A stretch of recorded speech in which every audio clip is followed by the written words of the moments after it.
Now, most Americans, and even many Israelis, still do not fully grasp the extent of the silent arms embargo that the Biden administration imposed on Israel since January 2024 until Trump took office. It was at the height of Israel's war for our survival. While the Biden administration claimed to be an ally, it was actively starving Israel of the critical weapons and spare parts our army needed to fight and defend ourselves, all while funneling billions of dollars to Hamas in Gaza. Had the Biden administration remained in power with a Harris win, this betrayal would have continued and only worsened under Kamala Harris as president. Now, thanks to the recent investigative work of Congress and the Subcommittee on Delivering on Government Efficiency, DOGE, the full picture of Biden's treachery is coming to light, and we're still only at the beginning. Just recently, Congressman Tim Burchett exposed that the Biden administration funneled at least $2.1 billion into Gaza after October 7th, using emergency use waivers to bypass anti-terrorism vetting processes. The result? 90% of U.S. aid ended up in Hamas-controlled areas in Gaza, literally funding the very terrorist regime that butchered Israelis on October 7th. As Representative Burchett made clear, U.S. aid to Gaza prolonged Hamas's survival, directly undermining Israel's war effort and the ability to defend ourselves. Could you elaborate a little bit on the mechanisms in place that are to stop foreign aid from going to terrorist groups, and why are they not working if we have any in place? Sure. And I would note that these are terrorist weaponry. You see some AKs, SKSs, some snipers, some clips, some clip carriers probably made in China, and I believe these are small landmines here beside right there. Let's use Gaza as our case study. $2.1 billion in American taxpayers' money to Gaza since October 7th when Hamas invaded southern Israel. USAID money was going in terms of an emergency use authorization to try to go to parties that USAID formerly had a relationship with in the Gaza Strip. They had to have been vetted by OFAC. They should have been vetted against the special designated terror list from the State Department and from other Treasury organizations. Waivers were granted because they said that there was an emergency use to have that money come in to Gaza, thereby jettisoning the usual typical screening procedures. As a result, 90% of aid that was going from the United States by way of its agents in Gaza ended up in Hamas-controlled areas. And this is ridiculous. Essentially, what the U.S. assistance to Gaza did was underwrite the ability for Hamas to survive until the ceasefire was just passed a few weeks ago. There was no strategic thought for it, and there was no screening. Seems like the emergency might have been to arm terrorists to kill civilians. Would that be accurate? That's accurate, and even more than that, Samantha Powers, the administrator for USAID, was intent on having Israel not be able to defend itself. To not be able to defend itself. Correct. At the same time, Biden's silent arms embargo, because he didn't announce it, systematically deprived Israel of essential weapons and spare parts. The full extent of this betrayal is only now becoming public, and here is a list that's going around. The U.S. blocked the transfer of precision bombs, forcing the IDF to use outdated munitions, many of which failed to detonate, turning into booby traps for Israeli soldiers. The U.S. withheld armored bulldozers, endangering Israeli forces, including both of my two sons who were fighting in Gaza, by forcing all of our IDF holy soldiers into direct combat with well-entrenched Hamas terrorists in the homes.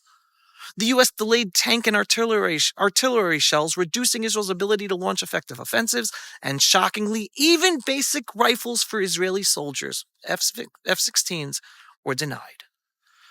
All of this while billions of U.S. taxpayer dollars were funneled to Hamas by the Biden administration. While sad to admit, it seems clear that the Biden administration wanted Israel to lose our war.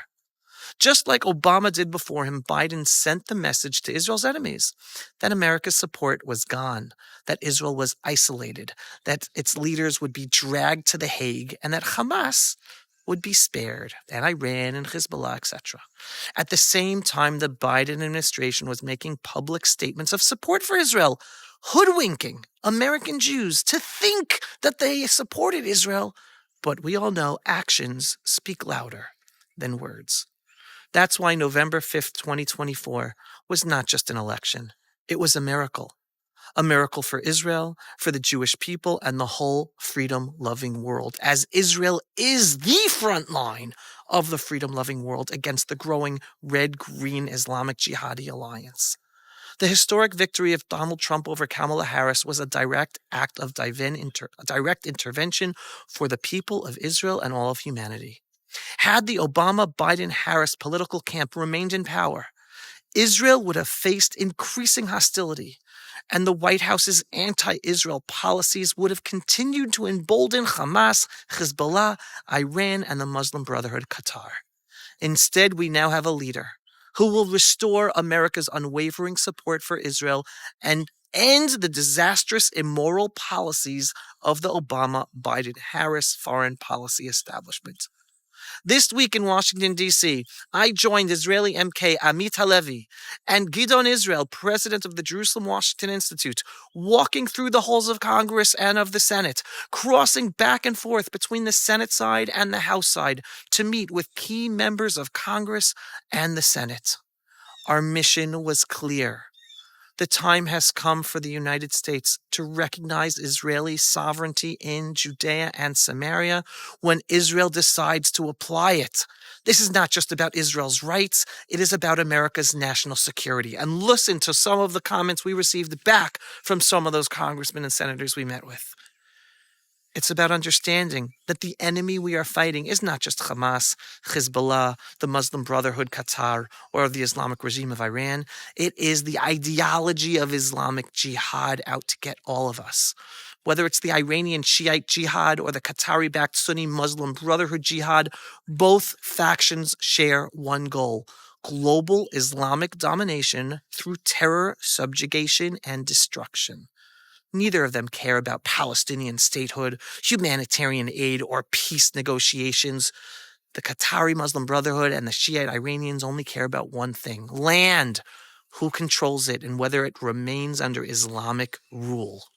The only way to defeat this ideology is by ensuring that Muslim rule is stopped from taking over any other land, and for ensuring that Gaza and our lands, Gaza, Judea, and Samaria, remain under Jewish sovereignty.